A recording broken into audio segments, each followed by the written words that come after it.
Good news naman para sa mga commuter dahil dinagdagan na ng 1 oras ang operasyon ng MRT3.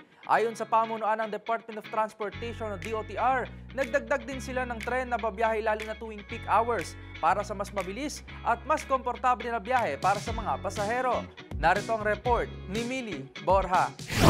Mas mahaba na ngayon ang biyahe ng Metro Rail Transit Line 3 o MRT3 tuwing weekdays matapos palawigin ng 1 oras ang operasyon nito. Itinakda ang bagong closing time ng North Avenue Station sa 10:25 p.m. at ang Taft Avenue Station sa 11:04 p.m. habang nananatili naman ang regular na schedule tuwing weekends.